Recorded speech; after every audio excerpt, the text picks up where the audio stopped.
좋은 사람이지만 산호요.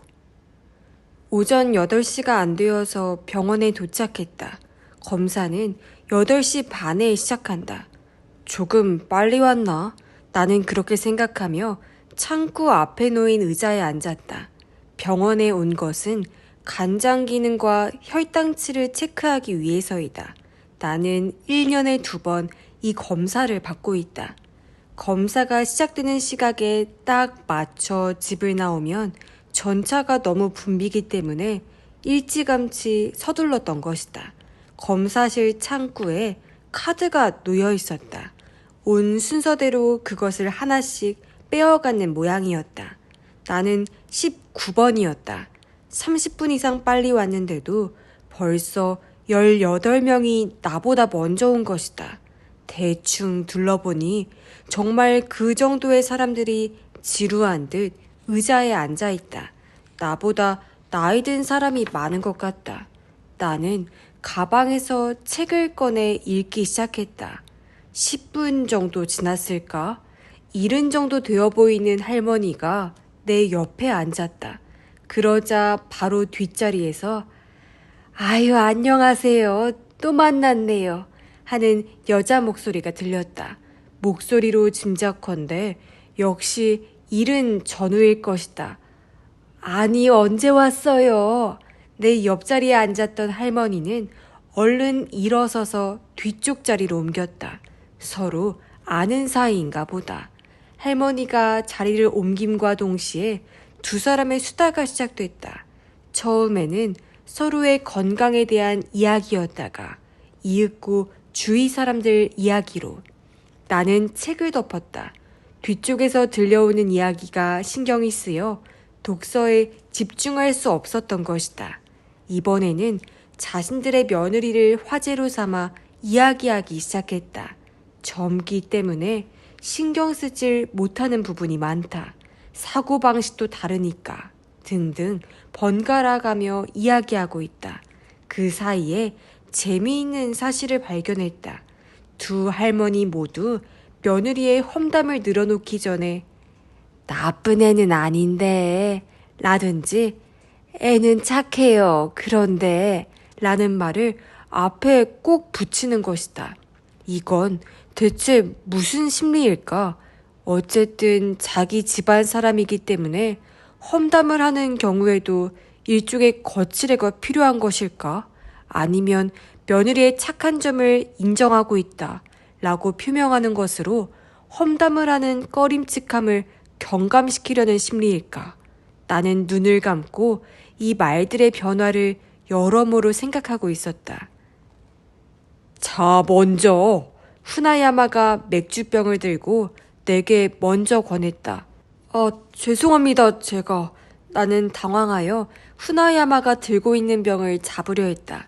이 작은 음식점의 자리를 마련한 것은 후나야마 부장이지만 그렇다 해도 그는 나의 직속 상사인데다 20살이나 연장인데 먼저 술을 따르게 할 수는 없다. 그것이 상식이다. 그러나 후나야마는 부드러운 미소를 지으며 고개를 가로저었다. 괜찮네, 상관없어. 그럼 먼저 받겠습니다. 나는 테이블 위에 놓인 글라스를 들고 그가 따라주는 맥주를 받았다.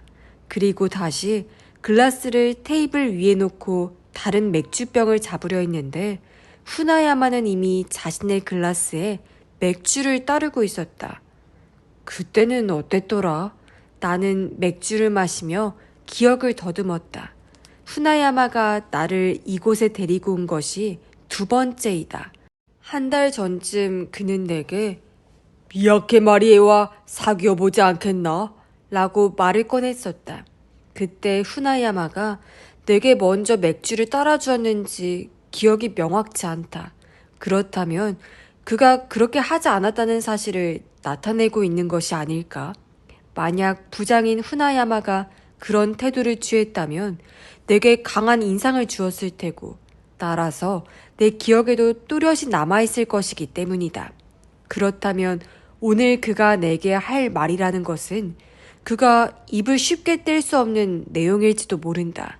나는 머릿속으로 그런 것을 생각하며 글라스를 비웠다. 그리고 이번에는 후나야마보다 먼저 병을 들고 말했다. 제가 따르겠습니다. 고맙네. 맥주를 따르는 동안 후나야마는 내 눈을 보려 하지 않았다. 내 확신은 더욱 강해졌다. 후나야마는 꺼내기 힘든 말을 전하기 위해 나를 이 음식점으로 불렀을 것이다. 어떤 이야기일지 짐작이 간다. 그때 음식이 나왔다. 생선회와 은어구이. 후나야마는 음식점 여종업원과 이야기를 하고 있다. 부장님, 여종업원이 테이블에서 멀어지자 내가 그를 불렀다. 후나야마가 말을 꺼내기 어렵다면 내 쪽에서 먼저 라는 생각에서였다. 혹시 미야케 양이 무슨 말을 했나요? 그게 말이지. 후나야마는 다시 자기 글라스에 맥주를 따랐다. 그것보다 자네는 어떤지 솔직하게 말해주겠나? 네? 네. 나는 사이를 두기 위해 맥주를 들이켰다. 미야케 양은 미인인데다 머리도 좋죠. 이야기를 하고 있으면 아주 즐거워요. 그것만으로도 제겐 과분한 상대라고 생각합니다. 과분? 그건 완곡한 거절인 건가? 아니요. 이런 얘기는 남자 쪽에서 거절하는 게 아니잖아요. 저로서는 상대방의 의사를 존중하고 싶습니다. 이건 나 자신과의 내기였다. 후나야마의 태도로 보아 내가 미야케 마리에의 눈에 차지 않았던 것은 분명하다고 생각했다. 따라서 상대방의 의지를 존중한다고 말해도 미야케와 결혼하게 될 그런 처지는 되지 않을 것이다. 그럼 내가 묻겠는데 후나야마가 몸을 앞으로 내밀며 말했다. 자네 그 여자와 결혼할 마음은 있나? 한 달 전 회사 근처의 이 작은 음식점에서 후나야마가 말했다. 내 대학 친구 중에 의사가 있는데 말이야. 후나야마는 나의 회사 상사인 동시에 고향의 대선배이기도 하다. 지금의 직장에 입사했을 때에도 보증인이 되어주었다. 그런 후나야마가 식사를 같이 하자는 권유를 하자 나는 긴장했다. 어딘가 지방으로 전근시키려는 것은 아닐까라는 생각까지 하고 있었다. 그런데 그가 꺼낸 말은 그의 의사 친구에 대한 것이었다. 나는 약간 당황하며 후나야마의 다음 말을 기다렸다. 미야케 하지메라는 친구야. 메구로의 개인 병원을 가지고 있지. 애들이 셋인데 장남 차남은 모두 의사고 둘 다 국립의대를 졸업했다지 아마. 한마디로 우수한 집안이지. 막내가 딸인데 작년에 대학을 졸업하고 지금은 이곳저곳 다닌다더군. 아버지로서는 의사 사위를 보고 싶겠지만 정작 본인은 의사와 결혼할 생각이 없대. 샐러리맨이 좋다는 거야. 나보고 그래서 좋은 상대를 찾아봐달라고 부탁하더군. 나는 잠자코 후나야마의 얼굴을 보고 있었다. 경솔하게 대답할 수 없었다. 맨 처음 머리에 떠오른 것은 그저 그렇게 생겼을 거야 라는 것이었다. 커다란 병원의 병원장 딸이라면 혼담은 줄을 설 만큼 많을 것이다. 그런데 그쪽에서 상대를 찾는다는 것은 용모가 별로이기 때문이 아닐까? 게다가 내겐 후나야마에게 말할 수 없는 사정도 있었다. 그 부탁을 받고 맨 먼저 자네가 떠오르더군. 고맙습니다. 나는 그렇게 말하고 말았다. 내 입에서 나온 말을 듣는 순간 품고 있었던 경계심을 입이 배신한 듯한 기분이 들었다. 그때 왜 그런 말을 했는지 나도 알 수 없다. 상사의 총애를 받아 기쁜 샐러리맨으로서의 습성이었을지도 모른다. 어떤가? 누구 결혼을 약속한 사람이라도 있나? 아니요. 그런 상대는 없습니다. 뇌리를 스친 여자는 있다. 하지만 그 여자와 결혼 약속은 하지 않았다. 그렇다면 됐구만. 후나야마는 기쁜 듯이 웃었다. 내가 자네에게 괜히 이런 말을 꺼내서 어떤 여자를 울리기라도 하면 곤란하지 않겠나. 아, 그래 사진을 갖고 왔는데 미인이야. 사진을 본 순간 나의 생각이 너무 지나쳤다는 것을 알았다. 공원에서 그네에 앉아있는 사진이었다. 반팔 티셔츠에 청바지를 입은 가벼운 차림으로 즐거운 듯 웃고 있다. 절세 미인은 아니지만 상당한 미인임에는 틀림없었다. 특히 하얀 이가 눈부시게 아름다웠다. 작년에 대학을 졸업했다면 23살인가? 자네는 후나야마가 내 마음을 꿰뚫고 있는 듯이 말했다. 올해 29이던가? 그럼 6살 차이군. 저쪽은 나이 차이가 조금 나는 게 좋다고 하니 그런 점에서도 아주 잘 맞는데. 어때? 사귀어 볼 텐가? 네, 그런데 괜찮겠습니까? 저도 사진을 보내야 하는 게 아닙니까? 아, 그건 괜찮아. 후나야마는 멋쩍은 듯 입을 삐죽였다. 사실 자네 사진은 벌써 그쪽에 보여주었네. 왜 올봄 하코네에서 부서 골프 시합을 했잖아. 그때 찍은 사진. 그쪽에서도 자네 보고 멋지다더군. 경솔한 게 아닐까 하고 생각했다. 만약 내가 이 이야기를 거절하면 후나야마는 저쪽에 어떻게 설명할 생각이었을까? 자, 그럼 이번 일요일에 만나는 것으로 하지. 후나야마는 만족한 듯 그렇게 말하고는 내게 맥주를 따라주었다. 글쎄요. 후나야마의 결혼할 마음이 있느냐라는 질문에 나는 선뜻 대답할 수 없었다. 할 마음이 있어?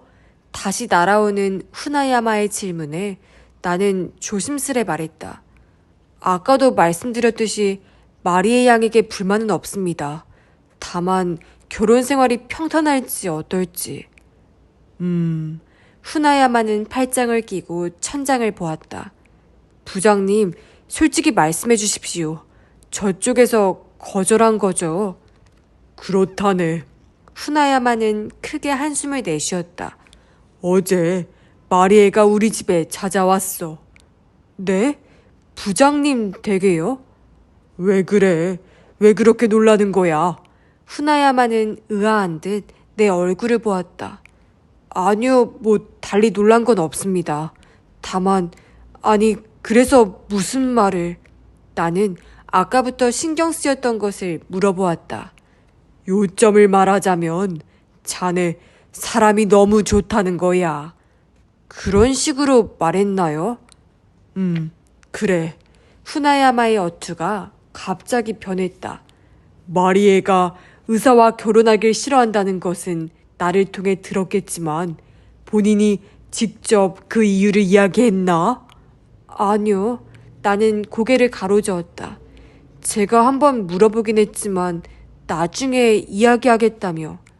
마리의 말로는 의사는 감당하기 힘들대. 무섭다더군. 아버지를 보고 그런 생각을 했나 봐. 마리의 아버지 말일세. 꽤나 놀길 좋아하는 사람이지. 여자를 밝힌다고나 할까? 젊었을 때부터 부인을 꽤나 울렸지. 그래서 마리에는 중학교 때부터 의사와 결혼해 어머니와 똑같이 살기 싫다고 생각하고 있었다더군. 그렇군요. 그런데 그 이야기와 바로 전에 한 사람이 너무 좋다란 말과는 어떤 관계가 있는 것일까? 그런데 말이야. 후나야마는 내 얼굴을 살폈다. 자네도 마리의 아버지에게 지지 않을 만큼 여자를 좋아하는 것 같아. 네? 제가 말입니까? 아니, 이건 마리에가 한 말이 아니고 내 생각일세. 자네 과거 여자 경험에 대해 마리에에게 이야기한 것 같던데.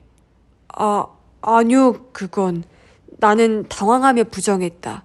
내가 그런 말을 했는지 전혀 기억이 나지 않았다. 그래? 후나야마는 믿을 수 없다는 듯 고개를 갸웃거렸다. 마리의 말에 의하면 잘은 모르겠지만 유부녀와 관계가 있었다던가? 그건 사실과 다릅니다. 마리에가 제게 연상의 유부녀에게 인기가 있을 타입이라고 말하기에 저는 노코멘트라고 말했을 뿐입니다. 그때 제 얼굴이 붉어져서 아마. 아, 그런 거였구만. 그럼 둘이서 그렇고 그런 이야기도 했겠네. 아, 그런 이야기는. 나는 말을 흐렸다. 사실 나는 마리에를 만나 처음부터 놀랐다. 저는 숨기는 건 딱 질색이라 정확히 말해둘게요. 첫 경험은 대학 1학년 때 같은 과 남자친구였어요. 섹스를 한 건 그 친구를 포함해서 모두 4명. 하지만 결혼하면 바람은 피지 않을 거예요. 마리에는 찻집에서 그런 이야기를 얼굴색 하나 변하지 않고 말했던 것이다. 그러고는 내게 물었다. 가지노 씨는요? 나는 다 말했으니까 가지노 씨도 말해야 돼요. 나는 쓴 웃음을 지으며 말했다. 저도 비슷할 겁니다. 그런데 어떤 여자가 많았어요? 학교 친구? 글쎄요. 제 생각엔 말이죠. 가지노 씨는 연상의 여자가 좋아할 타입인 것 같아요. 가령 유부녀라든가. 그렇죠? 노코멘트입니다. 후나야마가 문제 삼았던 이야기는 사실 이런 식으로 전개되었던 것이다. 지난주 토요일 함께 수영장에 갔다던데. 내가 은어뼈를 바르고 있을 때 후나야마가 물었다. 아, 네? 아니요. 같이 가진 않았지만. 아, 맞다. 같이 가려고 했었는데 마리에가 일이 생겼다고 했지. 그렇게 말한 뒤 후나야마의 어투가 갑자기 바뀌었다. 굉장한데? 네? 무얼 칭찬하는지 몰라 나는 고개를 들어 그를 보았다. 은어 뼈 발라놓은 것 말이야. 종종 먹나봐. 그 말을 듣자 순간 등줄기에 식은땀이 흘렀다. 뼈를 발라내는 방법을 가르쳐준 인물의 얼굴이 떠올랐다. 기분 탓일까? 후나야마의 눈초리가 날카로워진 것 같았다. 아, 그런 게 아니라 저희 어머니가 생선을 좋아하셔서요. 대답을 하면서 후나야마 앞에 놓인 은어를 보았다. 뼈와 살이 뒤범벅이 되어 꼭 깨지락거려 놓은 것 같았다. 아, 어머니께서 좋아하신단 말이지. 후나야마는 미간을 찌푸리더니 화제를 다시 처음으로 돌렸다. 그런데 그 수영장에서도 자넨 여자에게 매우 친절했다. 그런 식으로 말하던데 어때? 누가요? 마리에가 그러던가요? 나는 당황스러워서 다시 물었다. 그 친절에 대해 모르는 바는 아니다. 그러나 마리에는 그날 수영장에 나타나지 않았었다. 어떻게 친절에 대해 알고 있는 걸까? 수영장에 가자고 한 것은 마리에였다. 시내에 있는 호텔의 회원제 수영장인데 회원과 숙박 손님 이외에는 사용할 수 없도록 되어 있는 곳이다. 마리에는 아버지가 그곳의 회원이기 때문에 특별 회원권을 자유롭게 사용할 수 있다고 했다. 목요일에 함께 영화를 보고 난 후 특별 회원권을 주며 토요일 정오에 수영장에서 만나기로 약속했던 것이다. 그런데 그날 마리에는 수영장에 오지 않았다. 12시 5분쯤 유니폼 차림의 여 종업원이 플랜카드를 들고 풀장 사이드를 걷고 있었다. 가까이 온 플래카드를 보니 거기에 내 이름이 적혀 있었다. 내게 전화가 왔다는 것이다. 샤워실 옆에 있는 전화기로가 수화기를 드니 마리에의 목소리가 들렸다. 아, 미안해요. 나가려고 했는데 기류에서 전화가 왔어요. 할머니가 쓰러지셨다고. 어릴 적 저를 무척이나 귀여워해 주셨던 분이라 가봐야겠어요. 그래야죠. 큰일이네요. 그런데 왜? 아, 가벼운 뇌경색이신가 봐요. 생명에 지장은 없을 것 같지만 아무튼 사정이 그러니 가진호 씨 내 목까지 재밌게 즐기세요. 이런 사정으로 그날 수영복을 입은 마리에를 보지 못했던 것이다. 그 수영장에서 후나야마는 말을 이었다. 자네 잠수까지 해서 어느 여자의 귀걸이를 찾아주었다던데 그건 기억하겠지? 아, 네, 기억납니다. 수영장 입구에 여러 가지 주의사항을 적은 안내문이 있었는데 장신구 등을 착용한 채 풀장에 들어가지 말라는 사항도 끼어 있었다. 그런데 그 여자는 그것을 무시했던 모양이다. 아니, 그 여자는 깜빡했다고 했다. 수영을 하고 있는 도중에 자신이 귀걸이를 하고 있다는 것을 알고는 풀장 한쪽 구석에서 빼는데 그만 손이 미끄러워 물속에 떨어뜨리고 만 것이다. 아, 어머, 어떻게 해. 여자가 소리를 질렀을 때 나는 우연히 그 옆에 있었다. 왜 그러시죠? 사정을 알게 되자 나는 곧장 물속으로 들어갔다. 그때 자네 모습이 꽤나 멋있었겠군. 이마로 올렸던 물안경을 내리더니 아무 말 없이 잠수를 한다. 1분쯤 후 목적했던 물건을 찾아 물 위로 나타난다. 후나야마는 빈정대듯이 말했다. 아, 참. 나는 너무 겸연쩍어 맥주를 들이켰다. 그 여자가 너무 난처해하고 있었어요. 그 경우 남자라면 누구라도 도와주겠죠. 그런데 부장님께서 어떻게 그 일을... 그렇다면 후나야마가 수영장에? 순간 그런 의문이 나를 덮쳤다. 그날 후나야마는 골프를 치러 갔을 텐데. 사실은 그 여자가 마리에의 친구였다더군. 네? 정말요? 나는 고개를 갸웃거렸다. 그런데 그 여자는 마리에보다는 꽤 나이가 든 것 같았는데 그 여자는 친구 3명과 같이 왔다고 했다. 그 친구들은 모두 30대 전후로 보였고 그 중에는 3살짜리 아이를 데리고 온 사람도 있었다. 마리에가 이것저것 배운다고 했잖아. 그런 곳에서 알게 된 사람이겠지. 아, 그 아는 사람이 그날 우연히 수영장에... 아니, 우연은 아닌 것 같아. 그 여자에게 수영장 티켓을 준 사람이 바로 마리에거든. 다시 말해서... 후나야마는 빈정거리는 눈초리로 내 얼굴을 보았다. 마리에는 자네를 그 여자들에게 보이고 싶었던 거야. 아, 일종의 감정인가요? 그렇다기보다는 자랑하고 싶었던 게 아닐까? 그런데 그 여자들이 자네를 너무 칭찬하니까 걱정이 되어서 나를 찾아왔던 거야. 애초 샐러리맨과 결혼하고 싶어 했던 것이 샐러리맨이라면 의사만큼 인기도 없을 테고 그게 신경 쓸 일도 없을 거란 이유 때문이었는데 여자들한테 그렇게 인기가 많으니 곤란하다. 뭐 그런 말이었어. 나는 쓴 웃음을 지었다. 후나야마는 자랑하고 싶었다라는 해석을 했지만 사실과 다를 것이다. 마리에는 그 여자들에게 부탁해 나를 테스트했던 것이 아닐까? 내가 자신 이외의 여자에게 어느 정도로 친절한지, 또 여자들의 마음을 어느 정도 움직일 수 있는지 하는 테스트.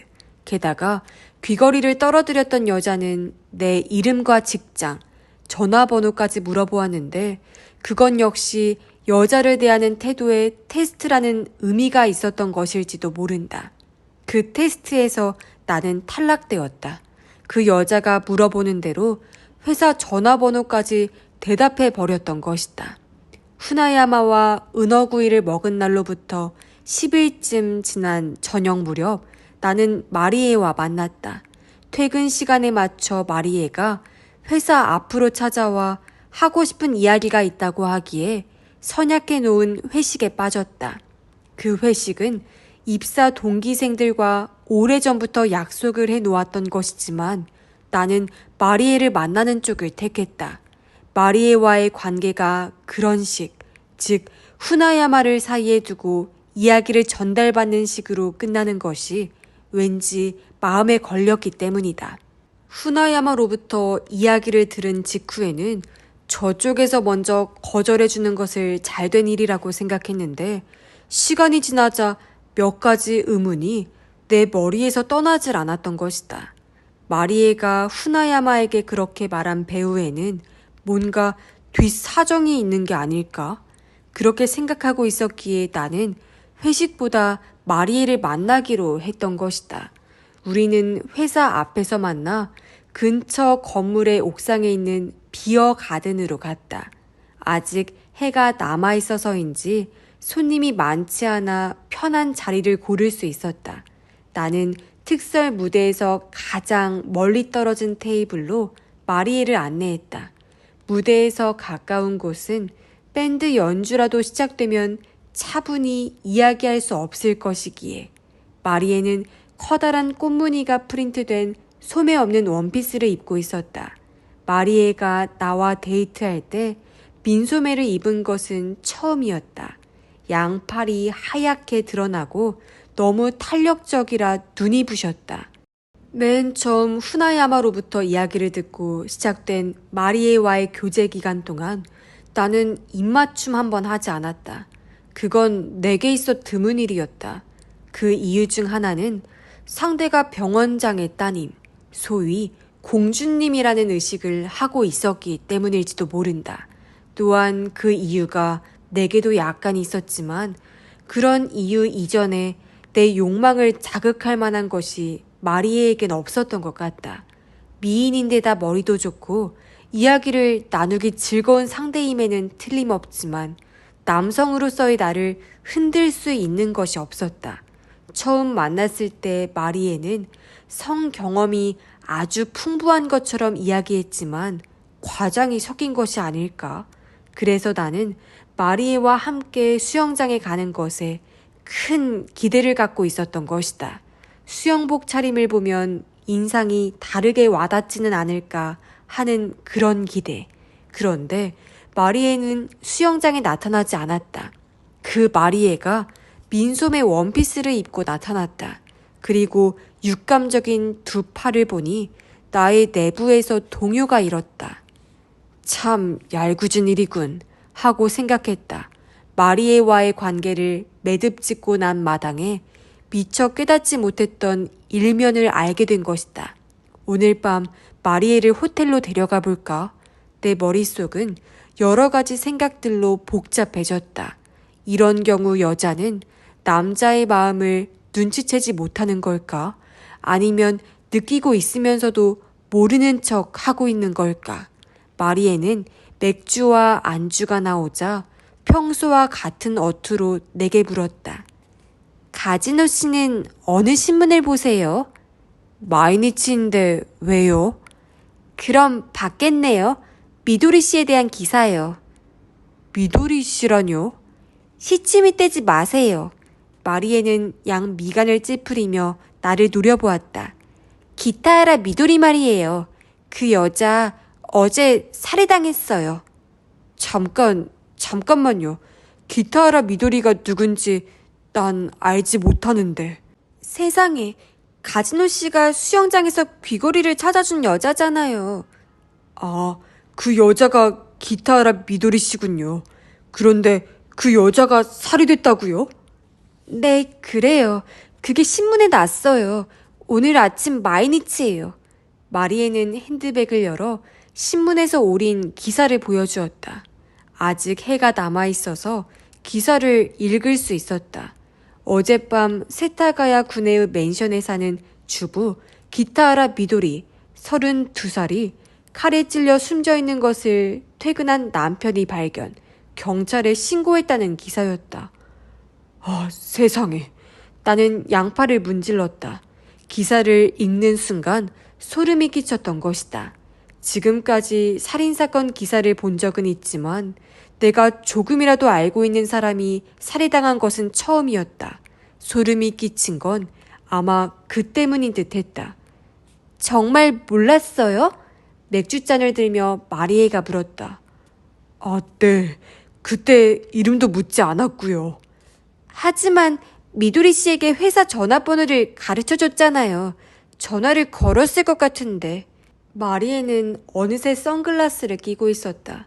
그 검은 렌즈가 나를 향하고 있었다. 아니요. 그런 전화는 없었습니다. 그건 나를 테스트했던 것이 아니었냐고 말하고 싶었지만 꾹 참았다. 믿을 수 없는데요? 마리에는 천천히 고개를 가로저었다. 가지노 씨는 미도리 씨가 좋아할 타입일 뿐더러 그렇다 해도 전화가 없었던 건 사실입니다. 게다가 그 여자는 결혼했잖아요. 그런 건 상관없어요. 결혼 7년째인데 아이도 없고 권태기인 것 같던데. 연하의 미남과 즐기고 싶다고 해도 이상할 건 없잖아요. 그건 억지예요. 나도 모르게 크게 소리쳤다. 마리에는 큰 소리에 놀랐는지 잠자코 내 얼굴을 보고 있었다. 아, 미안해요. 나도 모르게 큰 소리가 나왔네요. 괜찮아요. 그런데 가진호 씨 정말 화난 것 같았어요. 아니, 화난 게 아니라 당혹스러웠어요. 네? 당혹? 마리에는 선글라스를 벗어 테이블 위에 놓았다. 왜죠? 그 기타하라 미도리라는 여자로부터 전화가 없었던 건 사실이에요. 그건 맹세해도 좋아요. 그런데 지금 그 사실을 증명할 방법이 없어요. 그걸 생각하니 초조해져서. 증명이라면 마리에가 안주를 집으려다 말았다. 가진호 씨 알리바이는 있어요? 알리바이라니 그게 무슨 말입니까? 왜 거기에 알리바이라는 말이 나왔는지 알 수 없었다. 신문에 나오진 않았지만 마리에는 상체를 내밀며 목소리를 낮추었다. 지금까지 미처 몰랐던 향수 냄새가 나를 자극했다. 기타하라 미도리가 살해된 건 어젯밤 8시부터 11시 사이래요. 그 시간에 가진호 씨 알리바이 말이에요. 그런데 마리에 씨는 왜 내 알리바이를 문제 삼는 거죠? 나는 그렇게 말하면서 속으로 생각하고 있었다. 어젯밤 그 시간이라면 내 알리바이를 증명해줄 사람이 있다. 단지 그 사람이 그걸 해줄 것인가 하는 게 문제인데. 가진호 씨, 그 수영장에 갔던 날 나쁜 짓 했죠? 특별히 나쁘다고 할 만한 행동은 하지 않았어요. 그러나 내 목소리가 변해 있는 것을 스스로도 알 수 있었다.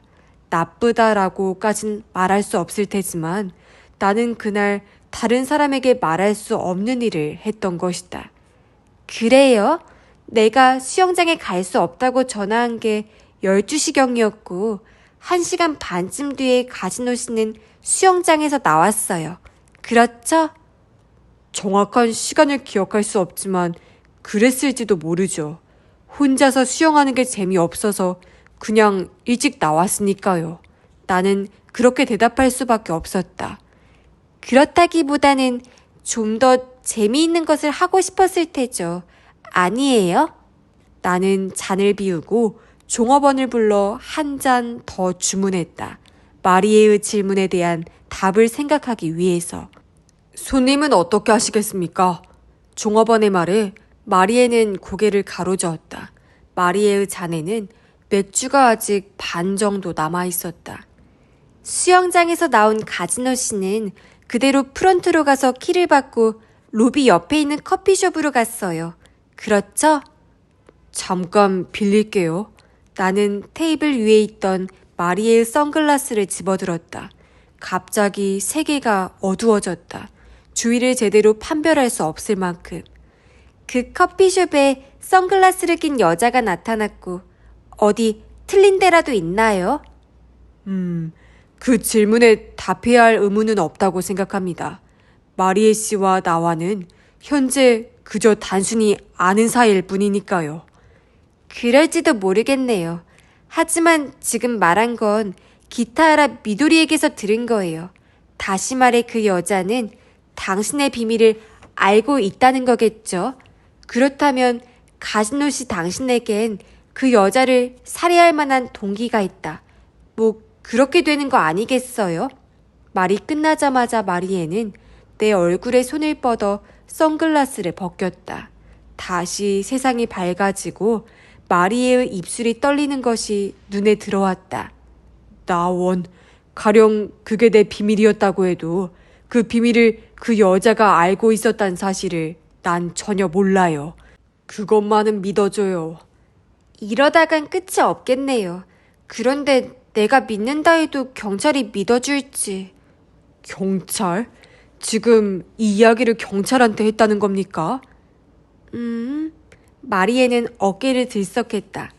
하지만 그 여자가 당신의 이름과 회사 전화번호를 반드시 어딘가에다가 메모해 두었을 거예요. 경찰이라면 뭔가 눈치챌 게 당연하잖아요. 그리고 그날 수영장에 갔던 친구들도 가진호 씨를 기억할 거 아니겠어요? 그러니 경찰이 가진호 씨에게 자세한 사정을 물으러 올 게 틀림없어요. 그때 종업원이 맥주가 가득 찬 잔을 들고 왔다. 마리에는 그 후에도 어떻게든 내 알리바이를 들으려고 애를 썼다.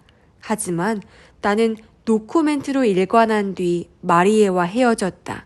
집으로 돌아가는 길 내내 착잡한 기분이었다. 마리에가 말한 것처럼 기타하라 미도리가 내 이름과 근무처를 메모해 두었다면 경찰이 그것을 발견할 것은 확실할 뿐더러 발견하면 내게 사실을 묻기 위해 찾아올 것이 분명하다. 그때 나는 어떻게 대답해야 할까? 사실대로 이야기하는 것이 제일 좋을 것이다. 섣불리 이야기를 꾸며대다가는 후에 발각될 테고 그럼 피할 수 없는 의심을 받게 될 것이다. 다만 내가 있는 그대로를 이야기해도 경찰이 그걸 믿어줄지 어떨지. 두려운 것은 그들이 일단 내 말을 납득해도 만일을 위해 사건이 있었던 날 밤에 알리바이를 말씀해 주시죠. 라고 하면 어떻게 해야 하지? 그때는 또 어떻게 대답해야 할까? 그것이 문제였다. 아파트 입구에는 각 세대별로 우편함이 있다. 우편함을 열어보니 안에 하얀 편지 봉투가 들어있었다. 꽤 두꺼운 봉투였다. 받는 사람의 이름도 보내는 사람의 이름도 적혀 있지 않았다. 엘리베이터 안에서 봉투를 열어보니 안에는 손수건 한 장이 들어있었다. 여성용인지 내가 갖고 있는 것보다 작고 가장자리에는 핑크색으로 수가 놓여져 있다. 내 귀퉁이를 살펴보았지만 이름이나 이니셜 같은 것은 없다. 희미하게 향수 냄새가 난다. 나는 고개를 갸우뚱거리며 그것을 다시 봉투 안에 넣었다. 집으로 들어가 먼저 에어컨 스위치를 켰다. 그러고는 주스라도 마실 생각으로 냉장고 쪽으로 몸을 돌리는데 전화기의 램프가 깜빡이고 있는 것이 보였다. 외출 중 메시지가 녹음되어 있다는 표시다. 메시지 버튼을 누르자 낯이 익은 여자 목소리가 흘러나왔다. 우편함에 손수건을 넣어놓았어요. 향수 냄새가 날 거예요. 당신 의견을 듣고 싶어요. 다시 전화할게요. 전화기에 응답 장치를 해놓은 후 가장 빈번하게 메시지를 녹음하는 사람이 바로 이 목소리의 주인공이다. 내가 일기에 K라고 쓰고 있는 인물. 그 친근한 목소리를 듣고 기분이 좀 나아졌다. 조금 전에 그 문제도 K가 다시 전화를 걸면 그때 의논하면 될 것이다. 나는 그 봉투에서 손수건을 꺼내 코에 갖다 댔다. 그리고 아하 하고 생각했다. 그 비어가든에서 희미하게 풍겼던 향수 냄새와 같았다. 그런데 그것이 무얼 말하는 걸까? 기다리고 있던 전화가 걸려온 것은 1시간쯤 후였다. 여보세요? 그 소리만으로도 상대를 알 수 있다. 녹음된 메시지 들었어요. 어때요, 그 냄새? 기억 없어요? 단언할 순 없지만 같은 냄새를 맡은 적이 있는 것 같아요. 역시 상대는 그렇게 수긍하며 한숨을 내쉬었다. 그거 혹시 당신이 결혼하려고 했던 여자 향수 냄새 아니에요? 결혼하려 했던 건 아니에요. 전에도 말했던 것처럼. 뭐 그건 좋아요. 어쨌든 미야케 마리에의 향수. 그렇죠? 잘 기억하고 있네요. 당신 아직 그 여자랑 만나고 있는 거예요? 수화기로부터 들려오는 목소리에 빈정거림이 섞여 있었다. 아니요. 그렇지 않아요. 실은 오늘 그 여자가 회사로 찾아왔었어요. 그 일로 좀 상의하고 싶은데. 좋아요. 무슨 일인지 모르지만 이따 다시 전화할 테니까 그때 얘기해요. 그것보다 그 손수건 말이에요. 어디에 있었는지 맞춰볼래요? 글쎄, 머리에 아무것도 떠오르지 않았지만 상대에게 그것을 말하진 않았다. 남편의 바지 주머니. 무슨 일로 손수건을 빌리고선 그대로 주머니에 넣은 거겠죠? 그 사람 좀 멍청한 구석이 있어서. 아, 나는 그 말만 했다. 지금 그 여자가 한 말을 대체 어떻게 해석해야 하는 걸까? 언제 형사가 찾아올까? 다음날 나는 회사에서 마음을 잡을 수가 없었다. 기타하라 미도리 사건 기사는 계속 신문에 나왔다. 기사에 의하면 수사본부는 면식범의 범행으로 방향을 잡고 있는 것 같았다. 피해자 미도리는 매우 주의 깊은 성격으로 평상시 맨션의 현관문을 잠그는 것은 물론 도어 체인까지 걸기 때문에 모르는 사람이 실내로 잠입해 범행을 저지른다는 것은 불가능하다는 것이다. 그런 점에서 미도리를 안심시켜 문을 열고 체인을 풀게 할 수 있는 인물로 범위가 좁혀지고 있는 것이다. 그리고 피해자의 교우 관계를 중심으로 탐문 수사를 계속해 나갈 것이라고 보도했다. 나의 경우 기타하라 미도리와 친한 관계라고는 말할 수 없을 것이다. 내가 그 여자를 찾아갔었다고 해도 문을 열어주었을지 어떨지. 그러나 그것은 나만이 알고 있는 것이고 경찰은 그렇게 보지 않을 수도 있다. 그 점에 대해서 형사와 말다툼할 것을 생각하니 머리가 아파온다. 하지만 어쨌든 내겐 결정적인 카드가 있었다. 그 후 K는 전화로 필요하다면 자신의 이름을 밝혀도 좋으며 사건 당일 오후 7시부터 12시까지 둘이 다카나와의 호텔에 있었던 것을 말해도 상관없다고 했다. 남편의 바지 주머니에서 그 손수건을 발견한 것으로 그 여자는 이미 어찌 되어도 상관없다는 식이 된 것일지도 모른다. 알리바이를 주장할 수 있다는 점에서 어느 정도 기분이 편안해졌지만 그렇다 해도 형사에게 이것저것 말해야 한다는 사실에 우울했다. 오전 회의 중에도 나는 거의 그 생각을 하고 있었다. 머리가 계속 지끈거린다. 점심시간, 내가 식사를 마치고 사무실로 돌아오니 전화벨이 울렸다. 우리 회사의 전화는 모두 직통이다. 이런 시각에 일 관계로 전화가 오는 일은 거의 없다. 필경 경찰일 거야 라고 생각하면서 전화를 받았다. 네, 영업기획가입니다. 저 가시노 씨 계시면. 아, 저예요. 무슨 일이에요? 나는 송아기를 손으로 감싸면서 물었다. 지금까지 교코 부인이 회사에 전화를 걸어온 적은 없다. 용건이 있을 때에는 집 전화기에 메시지를 남겨두는 방법을 썼던 것이다. 나도 이틀에 한 번은 낮 시간을 이용해 부인에게 전화를 걸고 있었다. 나 뉴스에 봤어요. 범인이 체포됐대요. 범인이요? 나도 모르게 커지는 목소리를 애써 낮췄다. 그 사건의 범인 말인가요? 그래요. 미도리라는 여자. 낮에는 슈퍼에서 아르바이트를 했는데 그곳 점장이 범인이래요. 아, 슈퍼에서요. 의외였다. 나는 그 여자가 마리의 친구라기에 여유롭게 즐기는 사모님쯤으로 생각하고 있었다. 그 점장이 미도리를 짝사랑하고 있었대요. 그래서 그저께 밤 그 여자가 맨션에 혼자 있다는 것을 확인하고 찾아가 말로 설득했지만 여자가 저항하자 발끈해 살해하고 말았다. 뭐 그런 것 같아요. 그렇군. 아르바이트라는 슈퍼의 점장이라면 당연히 문을 열어주었을 테죠. 그럼 교코 부인은 평상시 어투로 말했다. 용건은 이것뿐이에요. 이제 당신에게 형사가 찾아갈 일은 없겠군요. 아, 정말 고마워요. 덕분에 기분이 좋아졌어요. 타산적일진 몰라도 두통이 싹 사라졌다. 우연이란 것은 존재한다. 나는 그날 지하철에서 기타하라 미도리를 보았다. 아니, 정확히 말하자면 내가 기타하라 미도리라고 생각하고 있던 여자를 우연히 만난 것이다.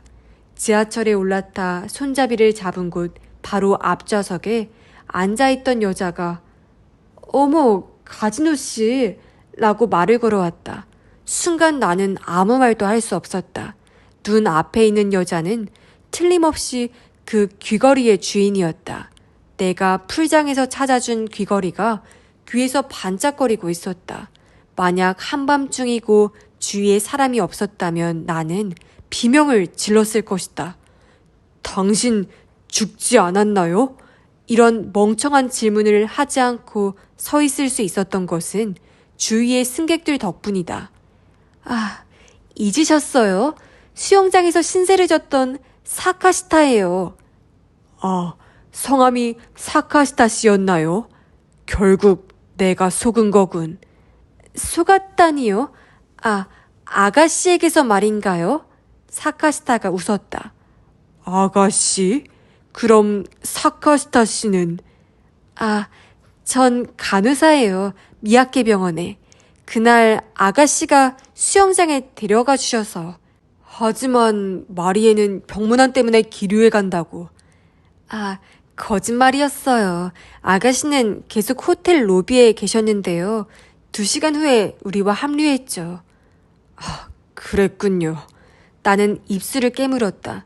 그렇다면 마리에가 로비 한편에 몸을 숨기고 있는 것도 모른 채 나는 교코 부인을 호텔로 불러 함께 방으로 갔다는 건가? 그런데 마리에는 대체 무엇 때문에 그런 행동을 했던 걸까? 저 사카시타 씨, 미안하지만 다음 역에서 같이 내려주실래요? 나는 지하철에서 내려 사카시타에게 마리에에게 전화를 걸어달라고 부탁했다. 어머, 다 들켰나 봐. 전화를 받은 마리에는 내 목소리를 듣자 갑자기 웃음을 터뜨렸다. 웃을 일이 아니에요. 기타하라 미도리라는 여자. 당신과 대체 어떤 관계죠? 전혀 모르는 사람이에요. 신문 기사를 보고서 생각해낸 거예요. 가즈노 씨는 사카시타 양의 이름을 모를 뿐더러 신문에는 피해자 사진이 실리지 않았기에 틀림없이 가즈노 씨를 속일 수 있다고 생각했죠. 대체 왜 나를 속인 거죠? 그날 가즈노 씨가 다른 여자랑 데이트한 거 다 알고 있어요. 하지만 그 여자가 선글라스를 끼고 있어서 얼굴을 자세히 알 수가 없었죠. 그래서 그 여자 신원을 확실히 알기 위해서. 신원을? 그래요. 살인사건이 일어났다면 형사가 탐문수사차 찾아갈 거예요. 물론 가즈노 씨의 알리바이를 캐기 위해 내 남자친구에게 형사역을 부탁했죠. 그리고 가즈노 씨가 여자와 어디 호텔에 있었다고 말하면 그때 그 여자의 이름을 추궁할 생각이었는데 그렇게 되기 전에 진짜 범인이 잡혀버린 거예요. 그런데 살인사건 이야기를 진짜로 믿고 있었나 봐요. 차라리 속이 후련하네요. 하지만 사실을 말하자면 그 혼담이라는 것도 후나야마 아저씨가 꾸민 거예요. 아저씨는 아줌마하고 당신 사이가 수상하다면서 내게 좀 알아봐 달라고 했거든요. 그래서 내가 당신에게 접근하기 쉽도록. 그런데 당신과 후나야마 부장과는 어떤 사이죠? 함께 그런 계획을 세운 걸 보면 당신들. 상상에 맡기겠어요. 마리에는 전화를 끊어버렸다. 후나야마가 마리의 이야기를 꺼냈을 때 좀 더 경계했어야만 했다. 나는 단순히 후나야마가 교코의 반응을 시험해보려 했던 것인데 결국 후나야마가 쳐놓은 덫에 걸리고 만 것이다. 상관없어요. 우리 관계가 탄로나면 당신은 나와 결혼하는 거야. 나는 언제나 그렇게 말하는 교코 부인의 대사를 떠올리며 공중전화를 바라보았다. 그 여자는 미인일 뿐더러 성격도 나쁘지 않다. 다만 유감스럽게도 나보다 10년 이상 연상이라는 것이다.